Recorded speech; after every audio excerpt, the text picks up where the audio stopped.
Hello, everyone. Welcome to the You Can Be Anything podcast. And this time around, we are running a series on the podcast page called the Fireside Chats.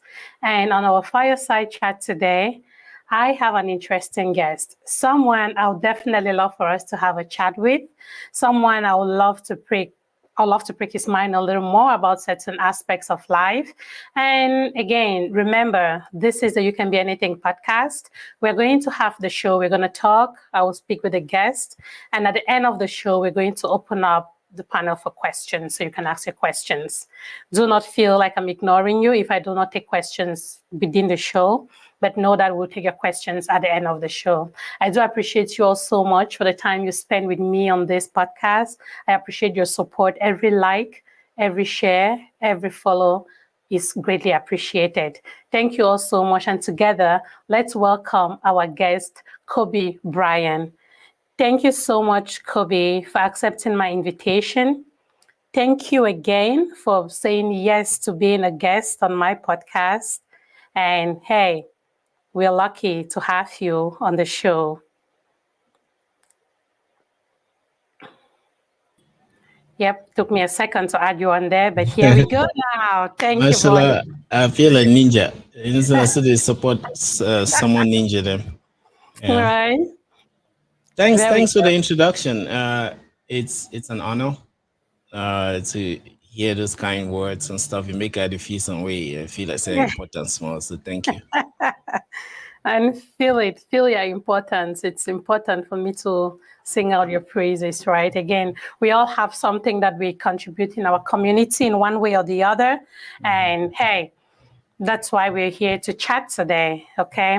So again, I know that most of the people that are on this show, most of the people that follow me already have a clue of who you are because they've probably seen us on mutual platforms. We've expressed ourselves, shared ideas on some mutual platforms. But at the same time, for someone who's listening to us or who happens to bump on this video and they want to know, like, hey, you're talking to Kobe Bryan, who is that guy? Who is he, by the way? Just a brief, right? Like, hey, tell me about yourself, but a brief. Okay, thanks for the question. Kobe Bryant, that's what I'm called. Uh, I'm a Cameroonian. I'm living in the USA. I'm a software developer by profession, and I would say an entrepreneur too. I love to fish out opportunities and then try to act on them. Just like in building software, I solve problems. In the latest future or latest past, I'm actually trying to solve problems in our communities that I think will serve a foundation for us all to build other events and thereby increase our GDP. So that's that about me. Awesome. Thanks for sharing that. Yep, you're a software engineer, you're all of those things, but at the same time, you have the mind of an entrepreneur. You're also an entrepreneur, you're also a businessman. You don't only build stuff, you don't only build those technical stuff, but also you're one person who, based on the conversations we've had, I do know that you're engaged as well when it comes to community building, right? Whichever way you can chime in or maybe put in your dime for our community to be better. I know that you've always made those efforts, and we definitely appreciate you for that. Right. One of the things that came up, or one of the things that has happened that again, finally, a lot of people on this social media space, particularly Facebook space, knew your name, right? People will talk about Kobe Bryant. When you come up, you always support our content creators. You give them the stars, which I give to appreciate what people are doing. You do that quite a lot. And so a lot of people knew your name, but they could not put a face to your name. Is there any reason why you decided to stay in the background all this while when we could talk about Kobe Bryant now and again on every show, but then we didn't know who Kobe was? What was your raison d'etre of not putting yourself out there, but just focusing on being what you do, doing what you do in the background? Thanks again for the interesting question. From a philosophical perspective, the one most times if you're pointing at something, people easily look at your fingers as opposed to what you're pointing at, and then like in the US where we work, I've worked in so many places that I got to learn that it's not about me, but the contribution I'm doing. So that affected like how I deal on social media and for security purposes too. And sometimes I just feel strange to just be documenting everything I do via pictures and stuff like that. And then I'm also shy, very, very shy. So it's because you're shy. That's why you decided to stay Eh, behind the cameras. Hmm. yeah, that's another reason. And then a lot of distractions that could come, like when someone is, I mean, you yourself, you have noticed, right? Like now that I'm live, some of them are very controversial. Some of them were trading insults as opposed to ideas. So it's for reasons like that that I used to be like in the background. So it shouldn't be about me. And one reason I came out to the appearing of stuff is to like support my own people like CY and Daily Singer, because I saw people throwing shots at them, and I couldn't sit quiet. They had asked me to sit quiet too, but at a certain point, I was like, no, I give a change enter fee. See what I mean? Yeah, so definitely get your point. Anybody that knows you definitely know that, again, if we have to divide, which is something that ideally we shouldn't be doing, if we have to look at it, if someone knows you, they see that you work with CY International, and they know that if you're working with CY International, it means you're also working with Delhi Singer because they work together, right? Again, I've always known Delhi Singer to be somebody that is that has a controversial but very educative perspective of life. So she's one person that I followed for a long time. I do respect her a lot. I admire her a lot. I got to know about CY a lot more recently, which again, it's an interesting person. I wouldn't lie to you. But then what I want to ask you is, what is, when you talk about CY in Cameroon, the reason I went and let me say, investigated CY is because of his name came up a lot of times in many conversations, right, across different topics. And whenever anybody mentioned anything that has to do with the 80-20 movement, you will hear CY, right? Until I know there was a show that I actually asked, hey, did this guy invent this movement? Is this movement, these guys, again, just to know, I wanted to understand where it was coming from. But then the response I got was that he's not necessarily the founder of to 80-20, but he has been the face of the 80-20 movement. That's the understanding I got when I asked those questions. I want you to share with us, what is your motivation behind the 80-20 movement? What makes you, as Brian, want to support the 80-20 movement? Mashallah. Thanks again. That one is a long story. I'll try to summarize.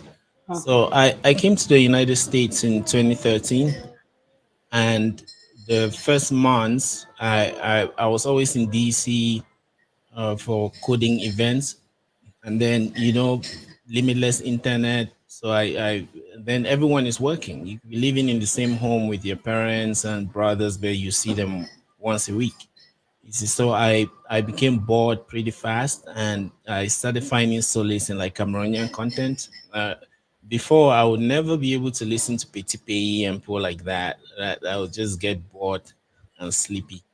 You see, but here in America, I started listening to them, and then I also started understanding the sense of identity. In America, everyone has to identify either you're black, you're blue black, you're Yep. green, and things like that. And then in school, I also studied, I had three majors: computer science, mathematics, and philosophy. So in my philosophical studies, I did a lot of studies on civilizations, how they came about, studied a lot about Africa. And I realized we have a lot of power as Africans. You see, and incidentally, the sense of who I am started growing. America is very individualistic, and in you can rarely cope in America without really understanding who you are. You see. Yep. So now, if you fast forward to few years back, I would say 3, 4 years ago, I was hearing CY's campaigns online, and as usual, I was hearing about the negative sides, especially people saying he's negative, he's insulting people, he's promoting xenophobia and things like that. But as a scientist or someone that has a bit of training in the sciences, I really have to investigate stuff for myself before I can conclude. So I joined one of his shows and asked him a question, which was simple.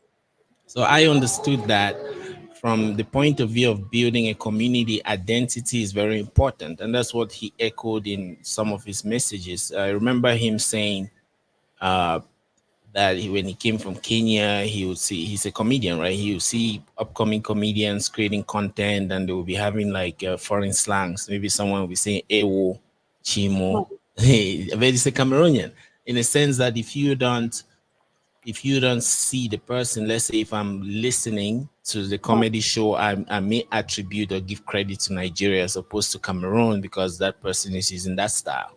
You see, so things like that hit me. And then I asked him, how are you going to measure the quota? How are you going to know that I've exhausted 80% of it or 20%? So he gave me like a long narrative or a long yarn on how to do it, including radio stations and stuff like that. So apart from that, I realized he was like very calm in answering questions, but he's as well very wild when he's replying to insults. So I thought that, okay, this makes sense. And I've been part of many cultural groups around. Um, I've been with Indians. I work with a lot of Indians, work with Muslims, Jews. I see how close together they are. So I was thinking, what CY is saying has a foundation in that kind of ethos or that kind of mindset where if we have a community where we value our own, support our own, it helps us a lot. And one thing is when I was in school, I actually studied Yoruba philosophy where we actually read a book. There were Nigerian authors like Oyewumi that I read and stuff. So I've seen the work that Nigerians have put to promote their own, and they're very proud of themselves. So I actually saw CY charade as him calling us to kind of create that kind of foundation. And I am of a school of thought that if you think someone is doing something bad, show him the right way, as opposed to maybe teaching him that you can insult him twice as much. You see, so from such motivations, as I started suggesting certain things to him, and sorry if it's background noise. I guess other things are happening. So I Later. started suggesting other things to him, and I noticed how dynamic he is. For example, I sent you a Bitcoin paper I wrote. I've sent it to many people. That was written last year or early this year. I've sent it to many people before, and maybe we'll have conversations, and then I wouldn't hear from them again until 1 week. And I'm not used to working like that. As a programmer, when I'm on the computer, I can just write code and see the results. So when I work with people that match that kind of energy, we go very fast. So CY is like that. You see, so long story short, from his energy and then from his message, and then me believing that if since I see value in it, I can try to work and support in the way I can so that we can have a positive change. Those are the kinds of things that got me to start working with him. Yeah, so that is your reason. So when you decided to say, hey, I'm going to do this 80-20 campaign, right? I'm going to add my voice to it. From the best of my understanding, or from what I understand, you did this mostly from the background. A lot of people did not even know that you were working with CY until recently. Am I correct? Is that a right statement? Yeah, true. And so one of the things, as I told you, I am not particularly, I needed to go back to retract my steps and go back again and go see who CY International is. What does he stand for? Why is it that almost everyone almost like a lot of people, let me not say everyone, a lot of people are concerned with his approach towards this whole 80-20 movement. Ask me, Brian, 80-20 is an amazing movement, right? I believe so much in us being able to consume our things, to consume Cameroonian, right? But consuming Cameroonian, again, doesn't mean that we are going to shut out the rest of the world, because as we all know, you and myself, you're a developer. We live in a global world. The things that you can sit in your house in MD and do can affect somebody living in New Bell, in Douala. Right. So we live in a global world, so we are able to see all of these things. So in as much as I support the 80-20 movement, the reason behind my support is the fact that, yes, let's encourage our own to consume our own. It is a good movement. But then when I went to CY's page, I did notice, I was able to confirm what I've been hearing on some of the platforms that I've been on, that he uses a lot of insults, right? But based on what you just said now, it sounds like from your perspective, he is responding to other people. And most people that have said, hey, they don't want to work with CY International, if you ask them why, the only reason I've heard is that it's his approach. They complain a lot about his approach. Everybody says, no, it is a good movement, but we don't like his approach. And I think I've had asked you this question once before on another platform. If we are 100 people and 90 of these people feel like the approach we are taking to take care of this thing is not yielding fruit for us, what can you, now that you have made the world know that yes, you are working with CY International, what can you, as somebody that works with CY, do to, is there something you can do to mend this approach that everybody seems to have a problem with? Yeah. What do you do on your own side? And I've said that before. You and I are having this chat. It's a fireside chat. Like you said, freestyle. We could as well have been talking about computers, how to build bridges and things like that. But here we are talking about 80-20. So in essence, CY does not have a license to talk about 80-20 himself. It's a decentralized thing. It's an abstract thing. In the same way that someone can take a Bible verse and interpret it in their own way, or you could have 1 million churches interpreting that Bible verse in 1 million ways. I think it's the same way that a community can grow. So like I said, who is a good person but the bad person's teacher? If you think someone is bad, technology has democratized lots of infrastructure. Nowadays, we can easily have live shows. Before, you need to set up an antennae, you need to set up cables in order for you to buy cameras in order for you to go live.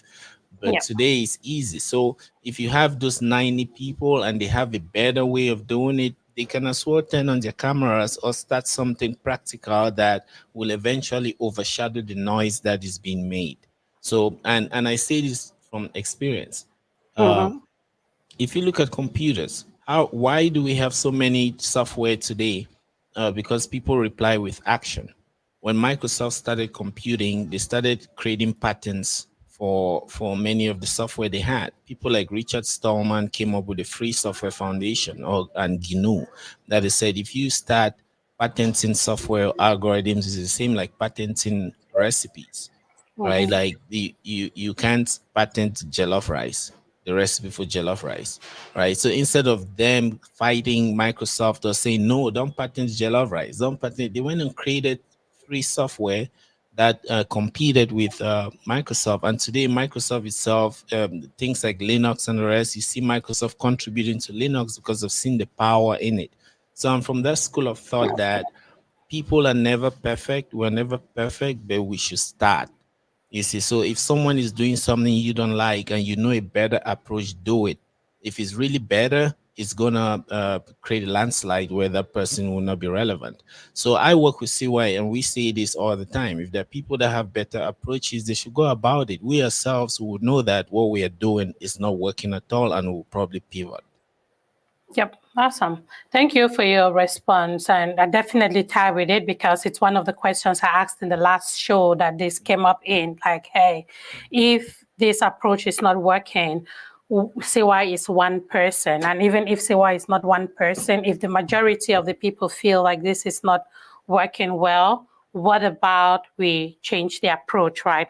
So thank you again. I just needed to talk a little bit about that because I know that you recently came out to say, yes, I work with CY and this is what we do on the 80-20 campaign. And I wanted also to understand your motivation behind supporting the 80-20 campaign, which you have made clear to us, your intention to actually consume more Cameroonian, especially, and you felt that hunger more when you moved out of Cameroon and came into an individualistic society like the US, right? You had that craving to actually like go back and consume your own stuff, which is a good, again, 80/20 will forever be something good. If you ask me, that's where I stand, right? So let's switch gears a little bit and talk about, you talked about this Bitcoin paper.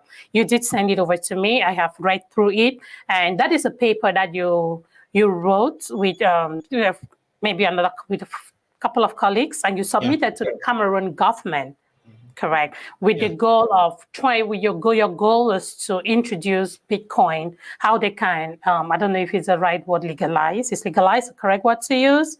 Not quite. At least, like I said, we always go in steps, just for people, just to sensitize people for a start. And then when they try it and it makes sense, that they could take legal action. And it's the same thing with 80/20, right? Like we should start from the ground just to let people know what's going on, some possible steps we can take. And then like I used to mention, there are people that have connections, there are people that are more to the legal sides. They themselves can work based off that foundation. So I was just setting a foundation for us to bounce off of.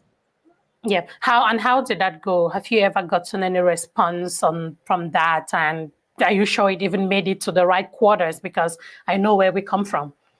Yeah, so the is an Anglophone journalist. I forgot her name. So she was supposed to meet in the US this May that passed, but certain things happened. Especially, I think there was a huge scam involving Bitcoin and the rest. So lots of those people were like, let's chill. And then I was in contact with Dieudonné Somba. If you know him, he's like one of the top economists in Cameroon. He really liked it, but due to certain reasons, private reasons, sabbatical, rest, and the rest, we couldn't continue, but it's still in the pipeline. So I just decided to push it on to the masses so that we can start looking at it. And let me tell you something real quick.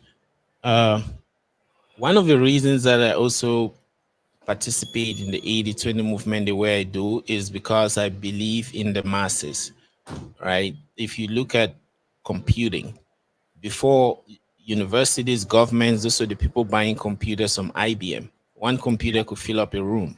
So those are the people buying it. But Microsoft decided to democratize computing with the dream that there should be a home computer in every home. So by doing that, today we now have computers the size of like phones.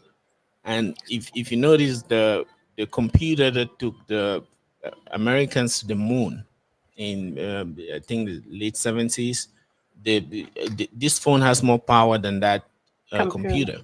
You see, so but because the masses can now participate, the masses can now generate ideas, they can build several programs, things like GDP, right? Like gross domestic product, or the productivity of each individual in the society is increased.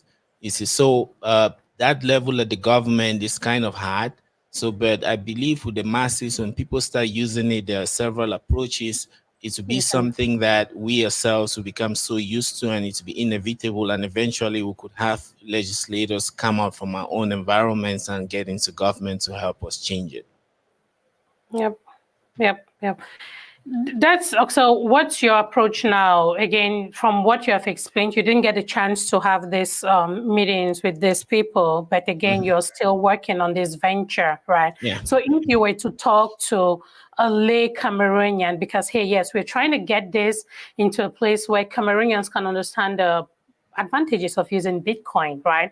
A lot of people use Bitcoin out here, right? If you were to talk to a lay Cameroonian, why is it important? What will you tell them is the importance of using Bitcoin in an economy like Cameroon's? Okay, thanks for the question. The first thing is that it's electronic cash. As is electronic cash, and I use cash as an abstraction. So if I have to give you the importance, then we'll really have to dive into the essence of money, the essence of cash, and things like that. But I'll try to summarize.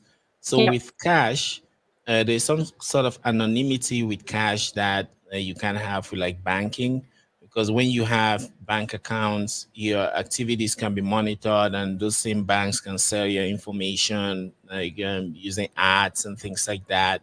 And then they can seize it at any time. If anything happens, they can always block your account. So the current technologies we have for managing money easily weaponized. So money is easily a weapon. If you want to, let's say, protest in Cameroon or any other country, which is a civil right, when you do that, the first thing they will do is to block your account. You see, so money can easily be weaponized, but cash itself is something you can carry with you wherever you go. So, but on the internet, there has never been cash. So you could think, yeah, Momo is cash, but those are just numbers that have been updated in people's databases. It's not something you can custody yourself. It doesn't give you self custody. So in that sense, there is no freedom. Your accounts can be blocked at any time. You don't have control over it. And one of the most important things is inflation. The government can always increase the money supply. You can increase it at any time, and that dilutes the money you have in hand. So now Bitcoin is some electronic cash that was created as money for the internet. You see, and there are 21 million of them. So it's very scarce. It's almost like gold. It's scarcer than gold. So holding any of it, it actually has real value, and it's a token. It's a bearer token, just like cash itself, like you hold 100 francs. There's no way I can give you 100 francs and still keep that same 100 francs. You see, so with Bitcoin, it gives you that autonomy that you can keep it yourself. And since it's scarce, as time goes on, and more people start using it, the value increases. So let me give you a little example. If you look at the markets in the world, everything has a value, like some market share. If gold has about 10 trillion of market share, debt itself is also an asset to some people. With debt, I mean, debt is like in the trillions across the world. So now, if you start expressing these markets in terms of Bitcoin, you see that you will be dividing almost an unlimited sources of market assets, or you'll be denominating almost an relatively unlimited market assets by a limited share of or pool of resources. So if you take gold is 10 trillion. So if people start buying Bitcoin, investing in Bitcoin, using it as a reserve asset, which is very suitable, then and Bitcoin gets to 10 trillion, then one Bitcoin will cost $650,000. You see what I mean? That's if Bitcoin takes just the market share of gold. So now think of it like companies. When Facebook started, its value was low, but as Facebook started absorbing market shares, people are using it for calls, people using it for web TV, its value starts going up.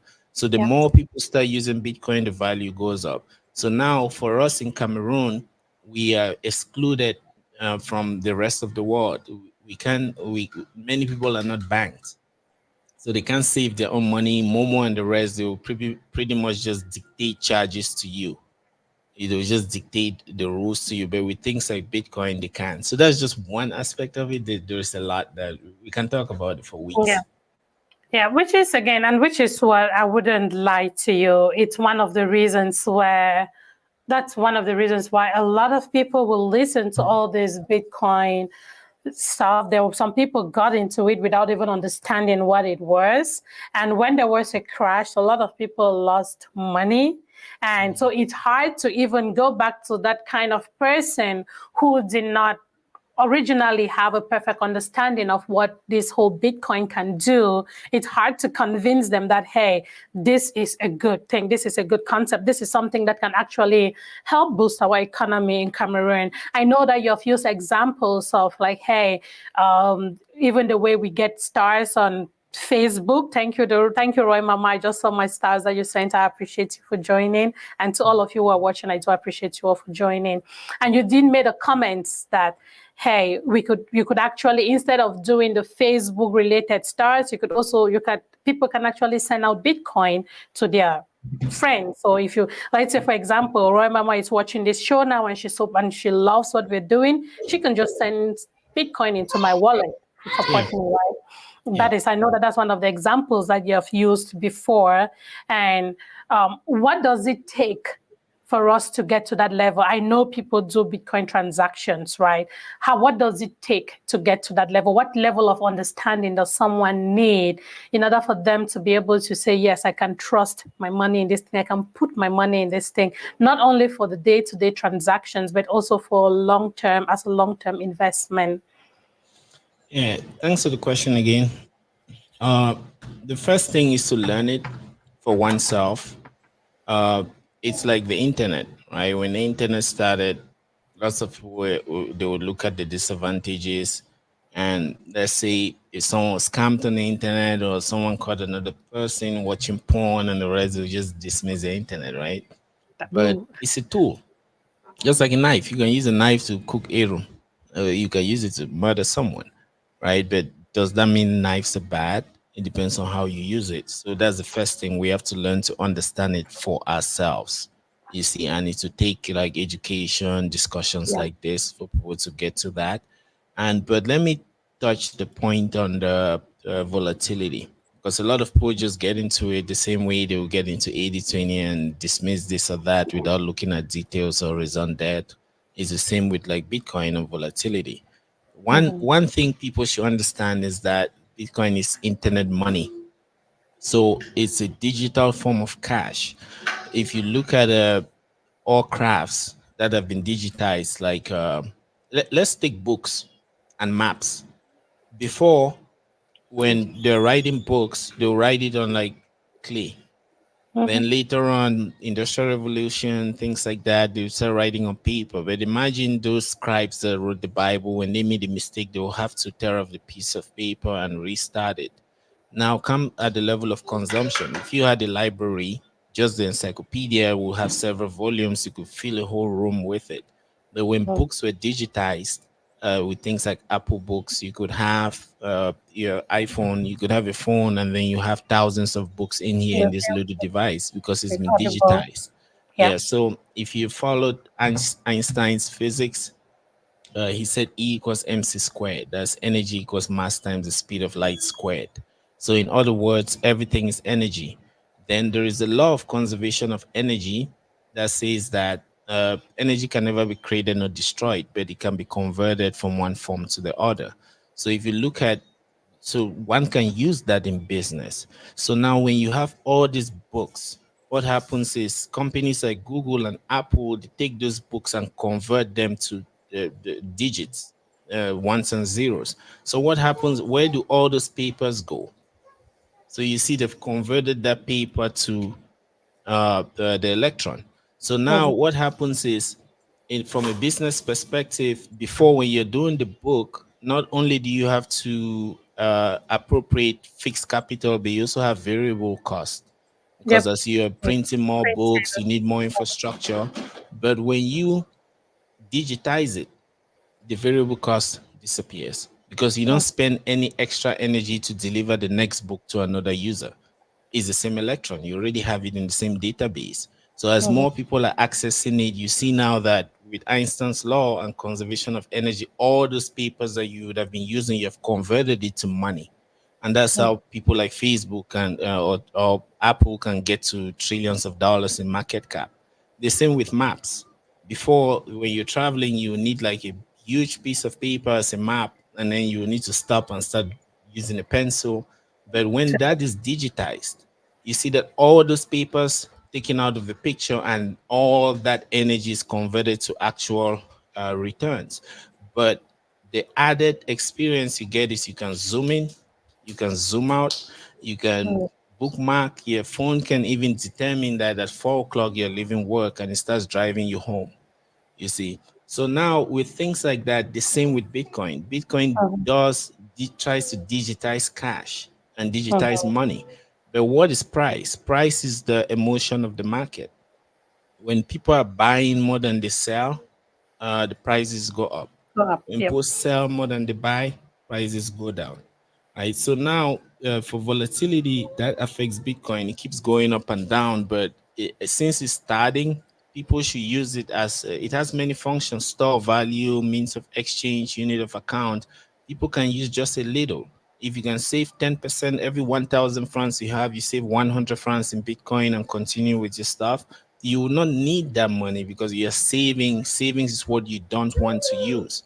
So So, yeah. whether it goes up or down, if you look at it in all companies, look at the stock of Apple, Amazon. They keep going up and down, but people don't Yeah. look at that. So the same with Bitcoin. But if you look at Bitcoin, every year it increases 100%, that's or 200%. But there's no company that performs like that. So if you put 100 francs in Bitcoin in January, by December that year it will be at least 200 francs. So if people start looking at it as long-term stuff, then they will not be affected by volatility. Sorry for the Yeah. long yarn, but I No, just no, had to. that makes a lot of sense because the truth is that even when I got introduced into all the Bitcoin related stuff, and even the stock was basic as a stock market, right?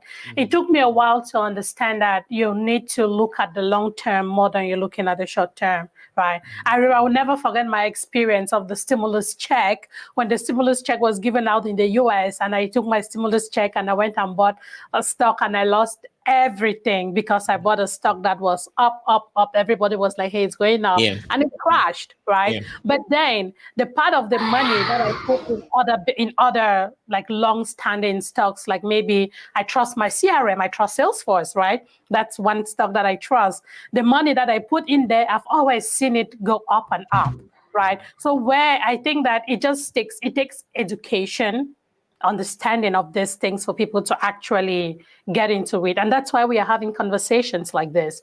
The goal is to help people understand how this, again, it's a little bit more complex than what you've just explained here. It needs a little bit more of a granular explanation for somebody who does not have an idea to really understand it.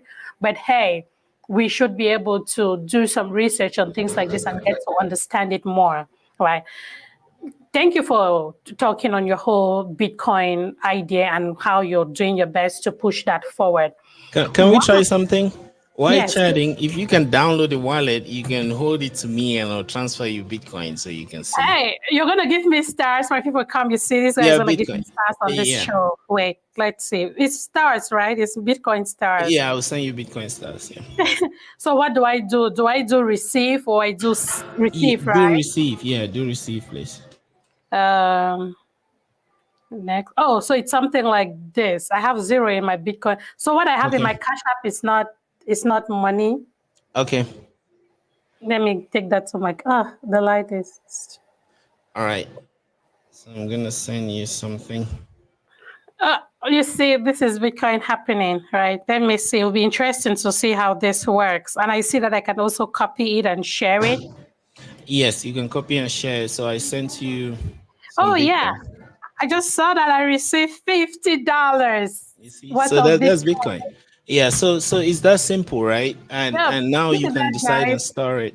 See that I was at 0,000. He just sent me $50 worth of Bitcoin just by scanning that barcode. That's it. Yeah. So now you see that.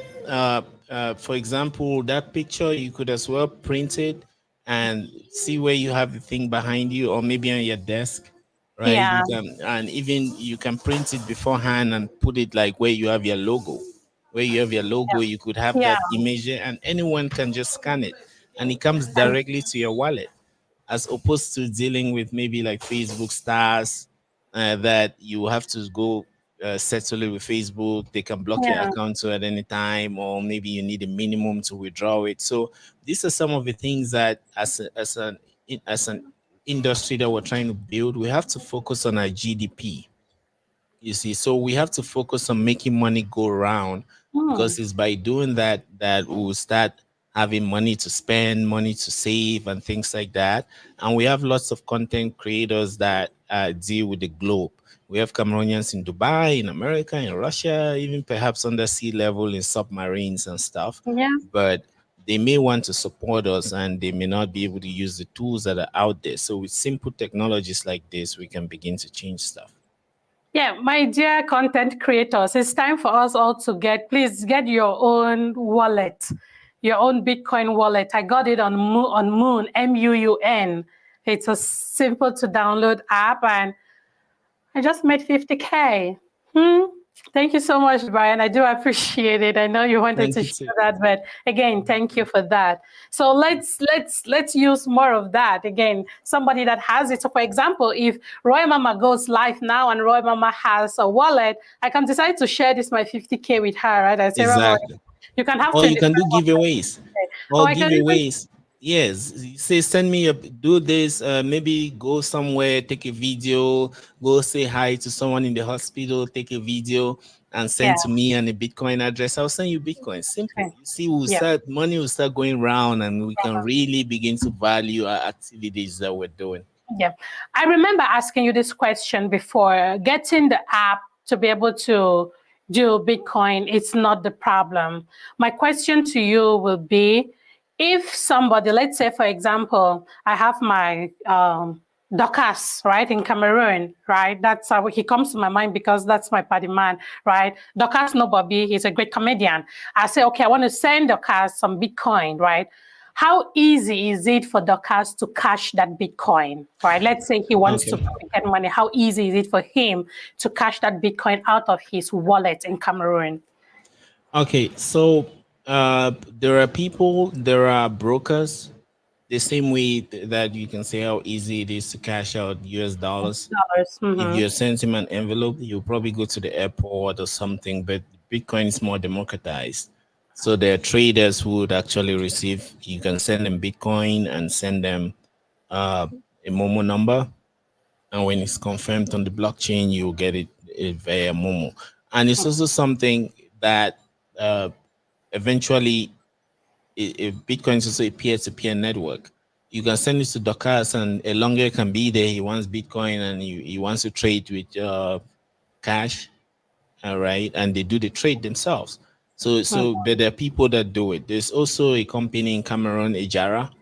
It's a cryptocurrency company. They have their own wallet. You can trade your Bitcoin on there, and there are so many applications, but there are so many levels. At the peer-to-peer level, you could look for someone beside you that wants to do the trade, or you could look for you could go to The apps broker. like Ejara, yeah. And it's Mm-hmm. like gold, right? You could have sent Dorcas a gold chain, and if Mm-hmm. he wants to cash out, he will look for someone to buy it, right? He Yeah, can as well that's go to true. a dealer, yeah. So it's the same, yeah. Okay, yeah. So it's the same concept, and those people are available in Cameroon. Okay, thanks Yeah. for clearing that. Yep, I Yeah. know that we've been chatting for some time now, but before, again, the idea was to get this to max an hour chat. So we have about Okay. 15 minutes left. But so Okay. in this time, I want us to talk a little bit about, let's change gears. Let's come back to our entertainment industry. And the reason I want to come back to our entertainment industry is because one of the issues that I have spoke out myself, a lot of people have come to ask that same question. My friend DJ Sakis was on one of the platforms very recently, and he posted that same question. Cameroonians have this problem of distribution.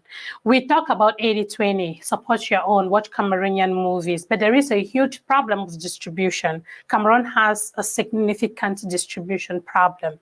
Of course, credit must be given to the people who are doing their best, the likes of Agbo Gilbert and his team, Mr. Bliss. Again, there is a whole team right behind that. They are making an effort to make sure that they're, in as much as these movie producers, they are making this movie, man, they spend money to make these movies. It's a huge investment. Right. And it does not suffice for them to just take these movies and maybe send to Solange and tell Solange to go put on her YouTube channel. They will not make jack out of it. Movies, it is an investment. I just listened this morning to one of the ladies I admire a lot from Nigeria, Nancy Isime, talk on a press conference. And in that press conference, she did emphasize on the fact that, hey, these movie producers are here to make money. Right? And they're not going to hire any quack actor to come put because you're going to fight them. They're going to bring people that will bring them the money, right? And I definitely agree with her when it comes to that. That is a real issue in the Cameroonian community, movie distribution.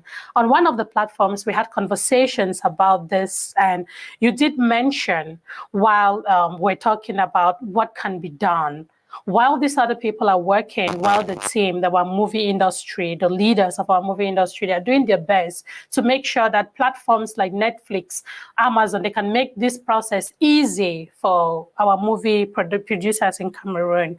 You mentioned that there is a possibility that we could do this other ways. What are your thoughts? What were you thinking about when you made that comment? What do you think, again, I want you to talk about this, then I'll have a follow-up question for you. What, according to Brian's brain, right, do you think Cameroonians or Cameroonian movie producers can do to ease this whole issue they're having with movie distribution?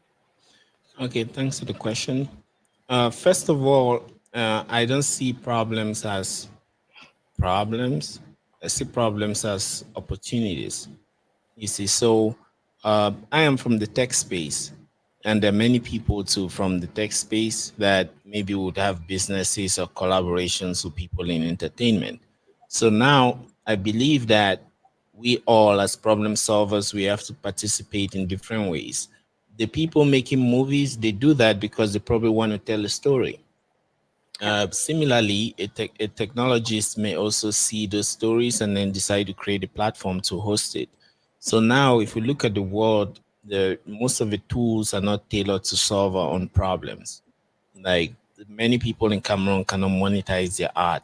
They have to rely on rules that are dictated by other countries that actually have essence to them.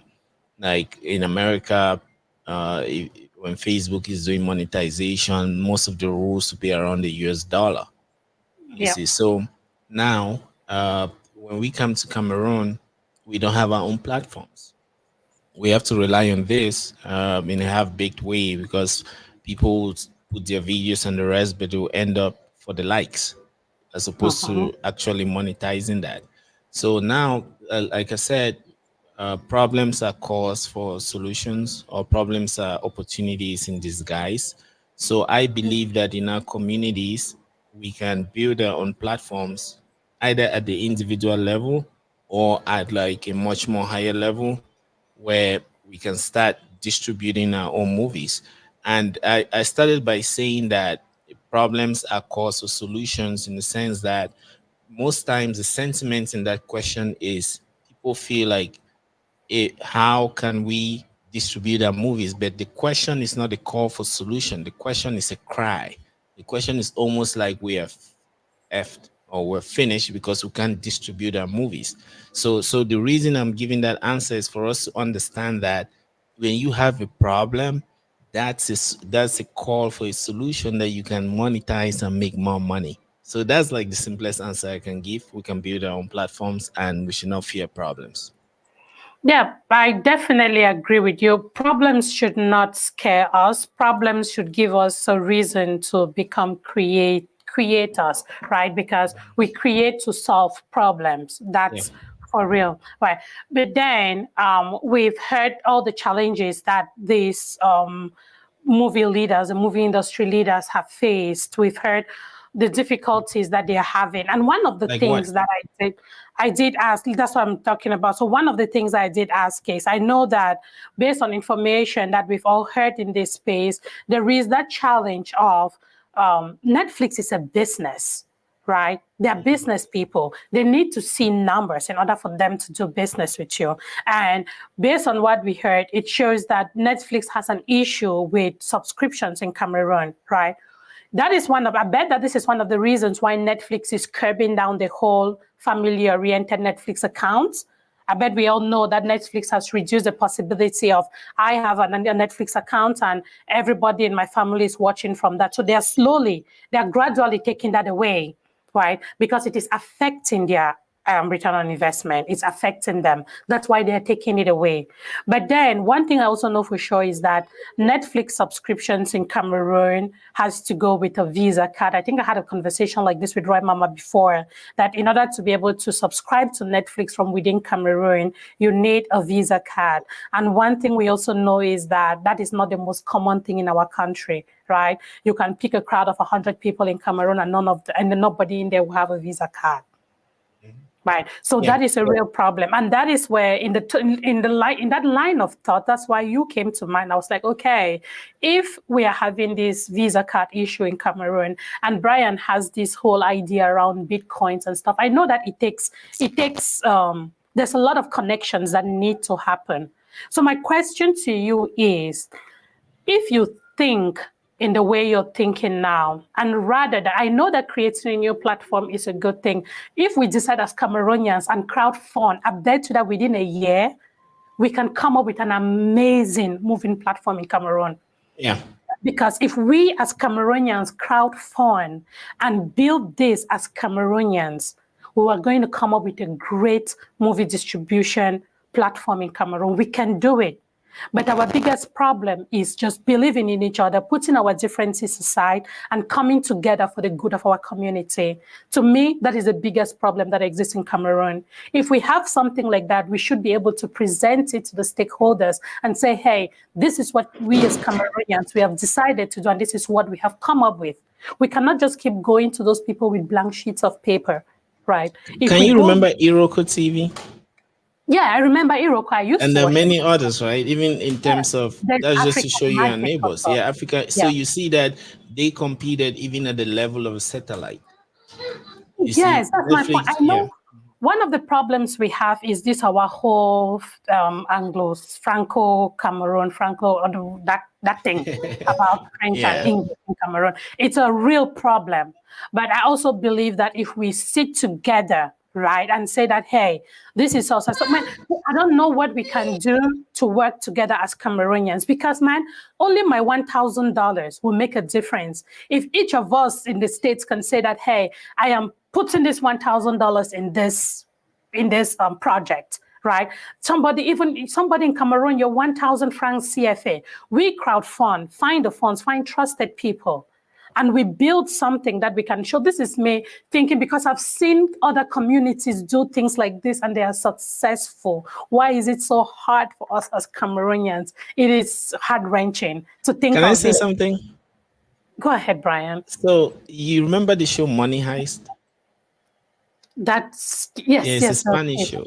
So first, if you rarely see like Palestinians or people from Tibet on Netflix, but their movies are there.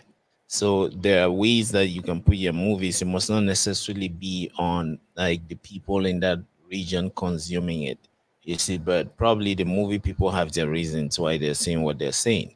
Can Quintus has this movie there now. I don't think it's because more Cameroonians have signed up. Business is business.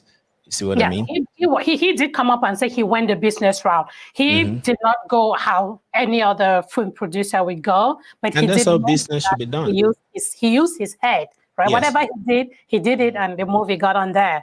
Yes. So now, sorry, I just saw a comment. Positive mind, Charles. Seems saying we can do that with 80-20 mindset. Okay. We are not looking at comments for now. We'll take questions towards the end. Okay, sorry. So, so Money Heist was actually started in Spain, and then Netflix saw the reactions and they bought it, and then they started producing it over and over and over. So now, in the tech space, too, most of these industries, one of the rules of tech is don't reinvent the wheel. So sometimes Google bought Motorola, Facebook bought WhatsApp. Facebook bought WhatsApp, I think $2 billion. You see what I mean? Facebook bought Instagram about $1 billion. So now, if we, and this is to entrepreneurs, when we build our own things, is not only to solve our own problems, but that could be a pathway to Netflix. Because if you build it and let's say 60 or 70% of the country is using it, there's a huge market share. If Netflix really wants to target Africa, the first thing they do is they come and start looking for what they are using, and then that's what they will acquire. So it could also be like a subsidiary where it may be like a child company and they're giving them funds to do it their own way, or they could as well just buy it and use that method to sign up Cameroonians. So, but we should have this mindset of looking at things like in the long run. It takes 4 years for people to plan and execute the World Cup. It takes 2 years for African Nations Cup. So when we are thinking to in our own space or in our spaces, both the movie producers, I'll plead to them that don't just think of next month or next or tomorrow. So think of what this is, what something is said, what is its advantage in 5 years, how will it roll out in 10 years, or in 2 years, how what must have happened. So if we start thinking like that, we realize that in the same way that the airports we see, we did not Yep. build it, we met them there. There's the same way the leaders were thinking, and perhaps if we go that route, we can also build things for ourselves and the future generations. Yep, I 100% agree with you. And the follow-up question I had for that is, within the Cameroonian space already, there are people who are making efforts, right? They are trying different ways to make these movies available. Man, I cannot. Whenever this comes up, there is always one person in the comment section who asks that question. Oh, we see all these movie premieres, we see all of these nice posters, we see our beautiful Stephanie Tum. I love that girl with my whole heart, right? We see Stephanie Tom, we see all our great actors and actresses, we see Cindy Amade. We see all of these, our star actresses and actors on all these flyers, right? Where do we watch these movies? And I know for sure that sometime I spoke on this podcast, I spoke with Musing Derek, and Derek does have a platform he's working on. It's called Film Room. My question to you is, have you considered looking into what is already available out there and seeing the possibilities of working with these people to see how they can actually improve of what, because yes, Film Room is great, but there are no movies on there, right? I downloaded the app, I bought credits and stuff. You have Film Room too? Yeah. Yeah, it's good. But my challenge with Film Room, again, Musing Derek, no offense, is that there are no movies. I saw that one is coming out, but it's really not, again, it's not what I was expecting when I heard about it.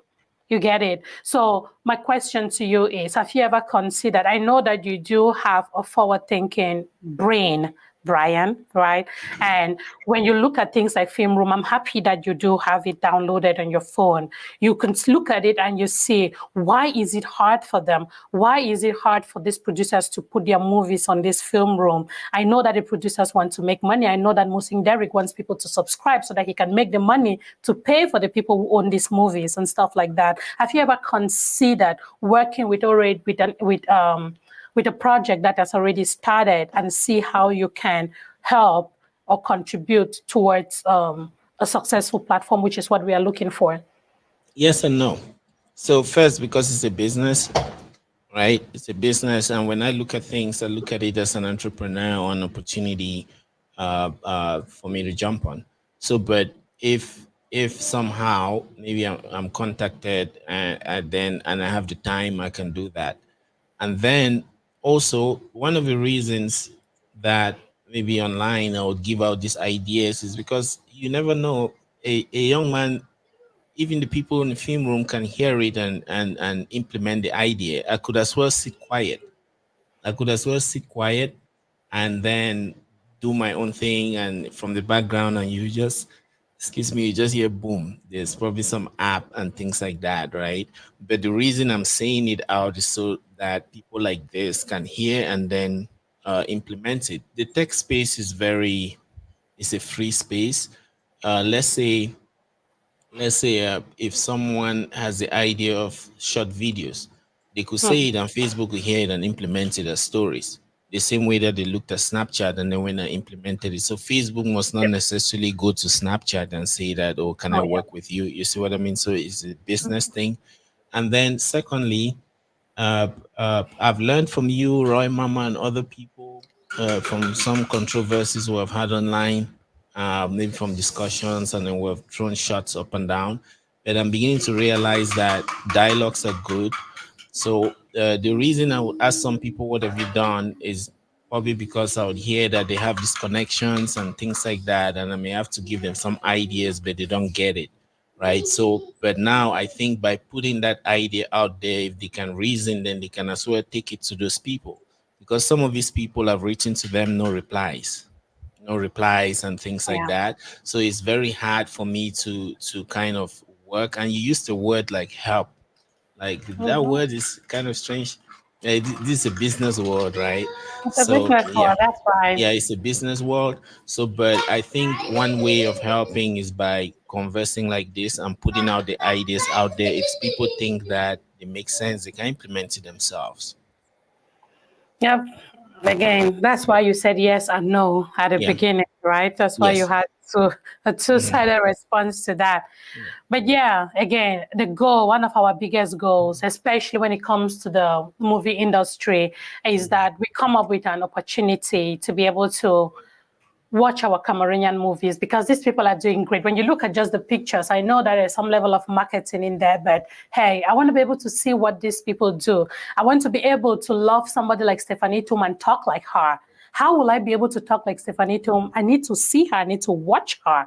Yeah. But again, I just love this girl from seeing her on pictures and stuff, but I don't really see her in movies Yeah. because I don't have access to this movie. So that is one of the biggest cries of Cameroonians, and I hope that in the nearest future, however it happens, again, the goal of shows like this is just for us to talk about these things. It tickles people's brains, and it makes somebody to think of something which can lead to what we're talking again about, being able to find a good Yeah. platform for movies. And Hey, if I can add something, right? The last time I spoken about Chachi Mambe, the way tech people work, they look at markets and they attack it. You see, so Chachimambe attacked the job search market back in the day, and he was even on Forbes list for that. And he even had some exchange programs where he came to the US. The US embassy sponsored that. He was there with another guy, was some Qs. I forgot his name, but he did something called the Cardiopath or something. Both of them were the top innovators in the country. So again, some of some of the reasons why I would throw shots at some people, what have you done, is because they have influence, but I believe they're not using it. You know how Cameroon is. We have a lot of respect, right, yep. for like elders and the rest. So some of those people can go to the tech spaces and try to discuss with them. There are hubs like Active Spaces in Boya. Those people have been attacking problems in agriculture, job search, perhaps dating, transportation. So, but most times there's always this divide where entertainment, they're stars now. They're always just in their own silo or their own corner. But I Yeah. think if they also try to reach out to these tech people and share that stardom they have wisely, they will be able to have those things built.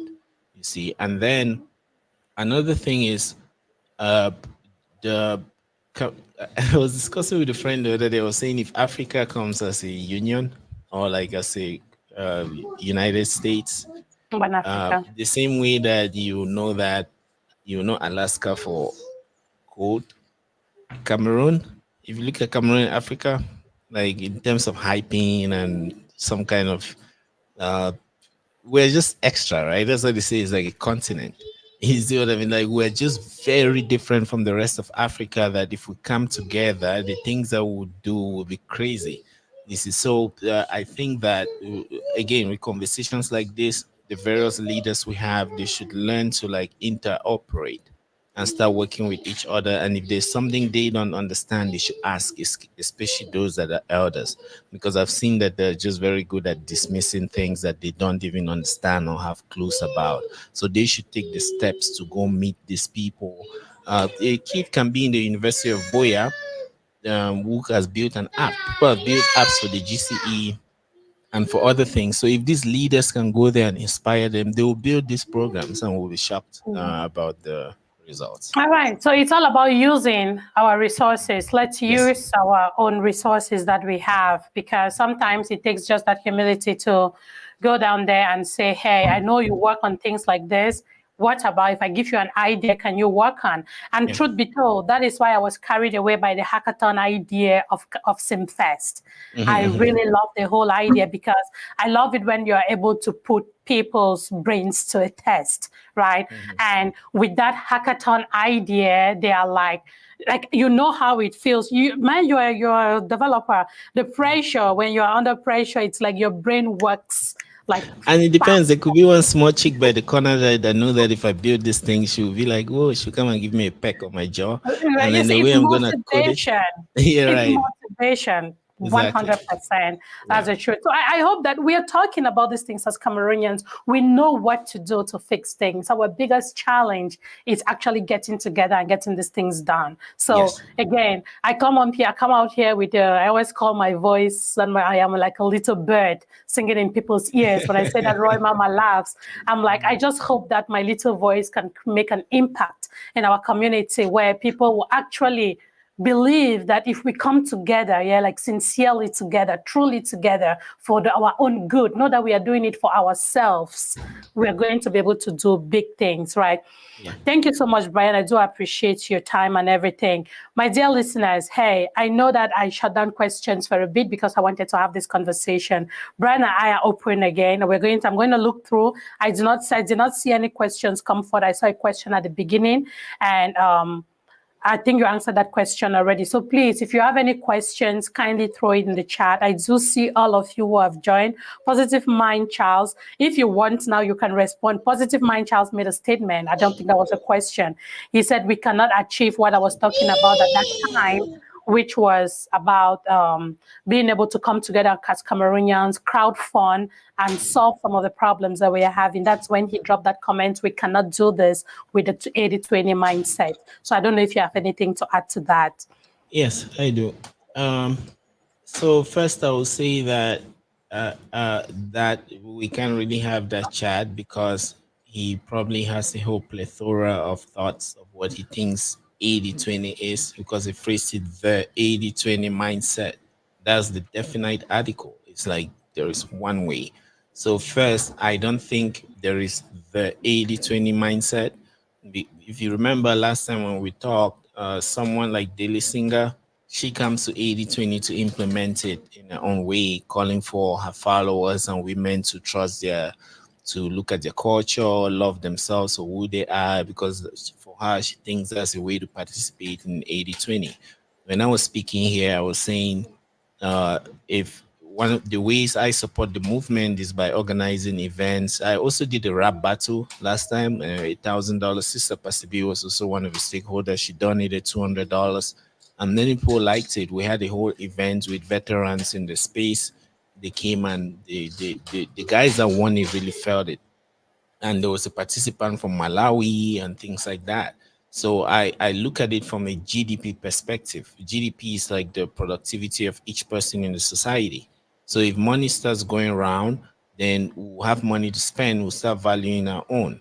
You see, now I said earlier that a Bible verse can be interpreted a million ways by a million people. So, Yeah. so if you say the 80-20 mindset is strange because I believe there is an 80-20 or a 80-20 mindset. So there could be a million ways. So I'm not really able to answer that, but I'd love to have a That's good. conversation with him sometime. It's more of a comment, and I definitely see the Roy Mama. Roy Mama says, my only fear has always been the resistance our people have in learning new things. Yes, Yes. that is 100% true. And again, it's not only our people, right? Change generally is something that people welcome with a bit of resistance. Hey, Brian, you are a tech enthusiast, right? You know, when you introduce new technology to even companies, that's why there is need for change management, because you need to be able to manage these people when you're bringing a new thing to them, right? That's why, hey, if you're out there looking for a new job and you're thinking of something to learn, change management is a real job, a well-paid job. You don't need any background in any kind of tech to do it. Change management is about helping the people that are maybe in a company to understand the need of a new software or something, right? So that's also a real job out there. So please check that out if you're interested in learning something new. So Roy Mama, I do understand we do have that problem in our community a lot, not only in our community, but it is a human problem. People are scared to accept change. Very few people are daring enough to just embrace it and move on. But hey, we got to do it. If other people are doing it, then as Cameroonians, we need to be able to do it as well. I can Right. comment on that a little. Mm-hmm. In doing in entrepreneurship or in building communities and anything, you have to understand the psyche or the psychology of the people. The people. So Cameroonians are like that. They they're very adamant to change, but they love to be shocked. I could start telling you a story. Look at Gano, everyone is praising him and the rest, right? If he had made a mistake in one way or the other, it's the same country that will bury him. You see what I mean? Yeah. So now, if in Cameroon, if you want to do something, you do it well, people will be shocked. If you look at history from Stanley Eno to Jovi, before that, there are people that have tried rap or some of his things, even movies. If you ask Gilbert, you ask Jeffrey, all of them, they will tell you how people have tried to bring them down. But today, everyone is praising them because they had to outshine that, right? Yep. So now, if we use that mindset in bringing change, then I think we can have some progress. And I, for one, I get frustrated, and that's why you see me having foods with some people that are leaders, because I know that those are the people we can use to shock the others, and then they will follow. So if, for example, when this lady, I forgot, it's Stephanie Tum and Cindy, all of them, when they do their premieres, a lot of people come out and shout and things like that. So people like that, if they understand some of these technologies, and like Sister Pasibi also highlighted, when if we have collaborations like that, those people will spark the interest of others. They will shock others, and that's how we work. So the possibility for us to grow in Cameroon is in our hands, but we just need to look at it and we would say it. Yep, I agree. That's true. Look at what you just said about Cindy again. I'll go back to this, our girls, because they are pretty, again, the internet has it that they have some kind of disagreement, right? Cindy and Stephanie Tum, I'm not sure that is the internet's information, because they'll put them side by side and say things and reread. Look at that. These are two amazing actresses.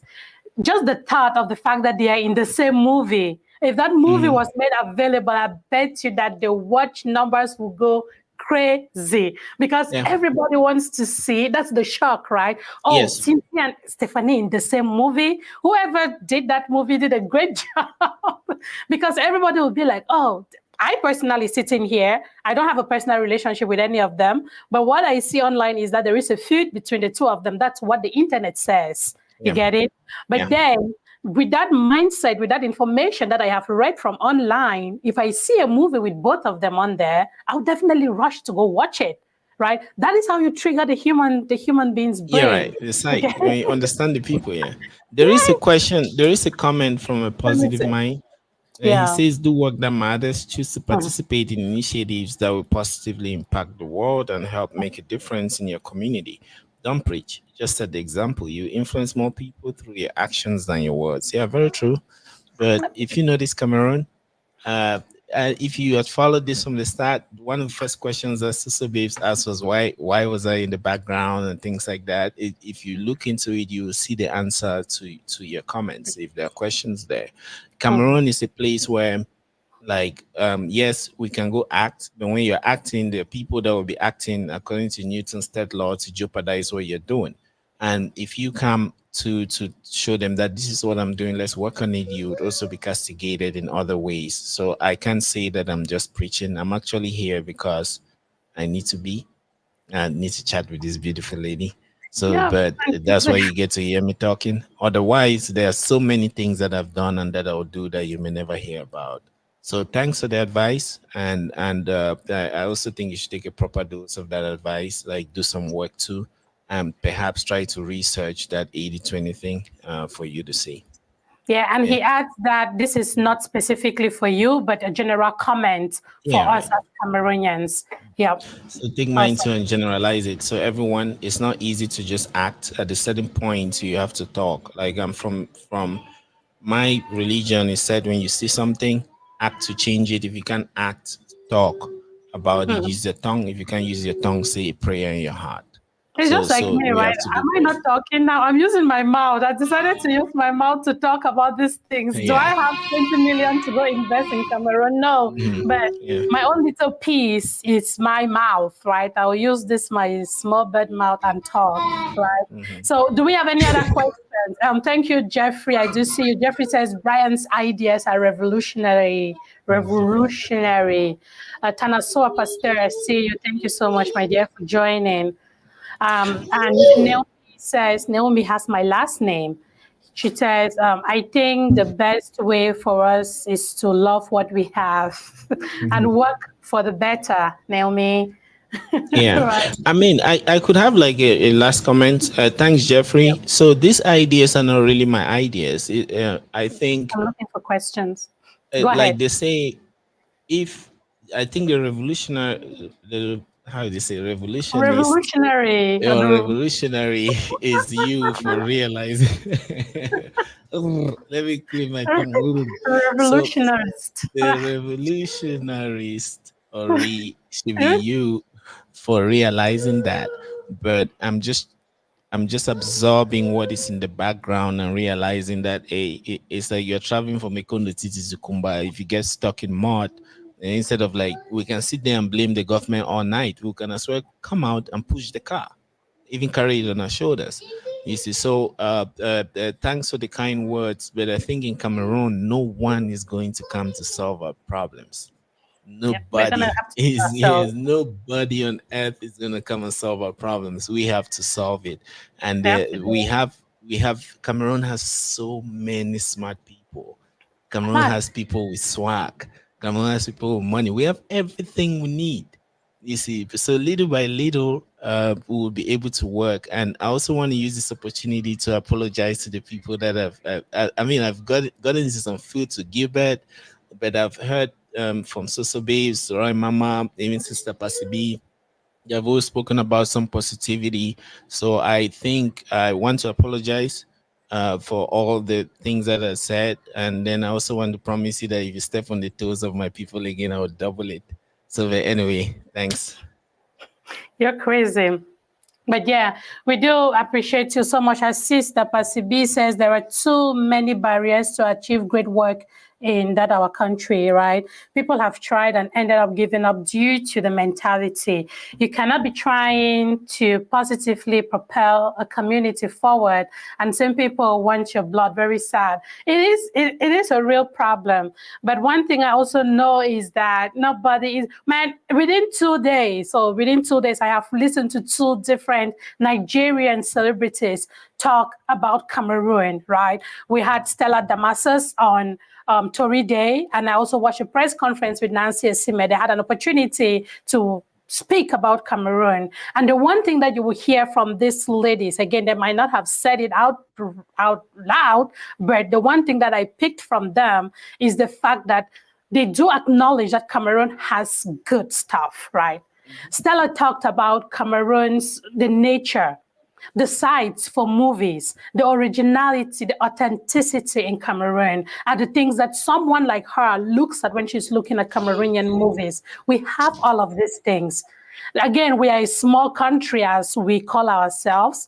We think we are small, but we are a small country, as we say. Again, I grew up calling Cameroon Africa in miniature, right? Mm-hmm. We have a lot. We have intelligent people. We have there is a lot that can come out from that country if only we will put our differences aside and work for a community. I don't want us to only talk about community building, but to act community building. It doesn't suffice for me to come on here on the You Can Be Anything podcast and talk about working with people, then turn around and the next moment, maybe CY, because again, I'm using CY as an example, then CY calls me to say, hey, Solange, I want to come on your show. And I say, no, because CY, because people. You get it? I think that we need to be able to come to that point where we will kind of smash our differences a little bit, right? And look at what we are doing for our country, right? Our generation is getting old. My generation is moving into 40, right? By the time you know it, 20 years from now, we'll be gone. If we do not make our own effort to change the status quo, if we don't change it, the truth is that it's going to stay like this forever and ever. And that's not what we want. So, Brian, I'm going to give you the mic. What I do on my show, again, this is my podcast because I'm going to have people listen to this on the Apple Podcasts and Google Podcasts and all of that. What I normally would do on my podcast is I give you the mic to talk about assume that you're not talking to Soso Babes now and to my followers on both Facebook and YouTube, but you're talking to the world, right? You have that opportunity to talk to the world on that big podium, that my imaginary podium, what is it that you will say as your final words on this podcast today? Interesting. Can I take a second to think? You got to put your thoughts together, because I don't want you to come on here and say something that I'll have to edit. So, the human being, I would start from a religious or spiritual perspective. One second. That's fine. So the human being, that breath that they say God gave Adam, is actually a breath of action. I'm waving my hand. That's because I'm telling my mind to do that, right? It's the same way I could as well be building a road, or I could be building my community. So, and God is eternal. So long as that breath is in us, I think we can use it to start building our own environments. You see, no one is going to come and build a country. Most of us, me included, we treat our country as though we're tourists in it. So if we are able to start building and listening to people, even if we think they're making a mistake, right, we should much more of look at how we can point them to the right path, and that will lead us to a society where there's some sort of freedom of expression.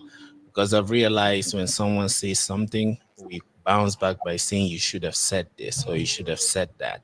So I think for us to build our community, we should start looking at people, respecting what they're saying, trying to understand what they're saying, and if things don't work out, perhaps we'll reach out to try to resolve it.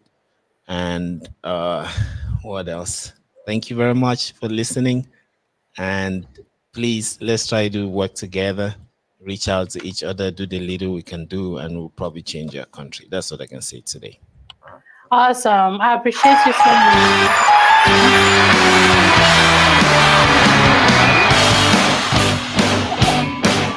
Sorry, my feet actually turned off mute. That's on time.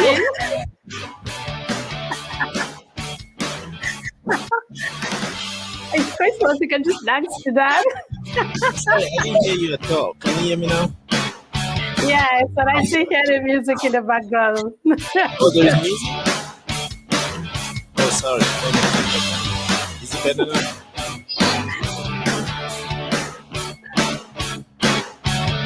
I still hear the music in the background. There Is we it go. better?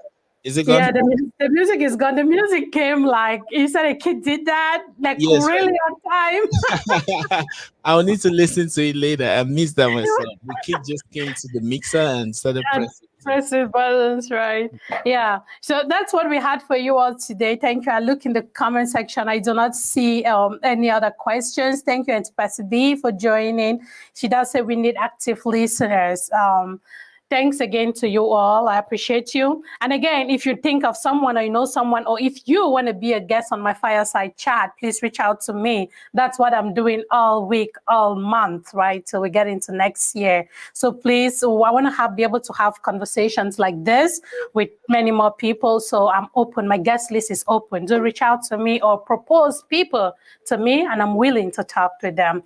And Brian, it's been amazing. Thank you for giving me this much time on your Thursday. I appreciate you so much. And hey, let's do this, okay? Thanks again. Hey, thank you. So should I leave or you kick me out? Leave by yourself. I can kick you out. No, leave by yourself. Awesome. Yeah, my dear people, this was amazing. I had a great time chatting.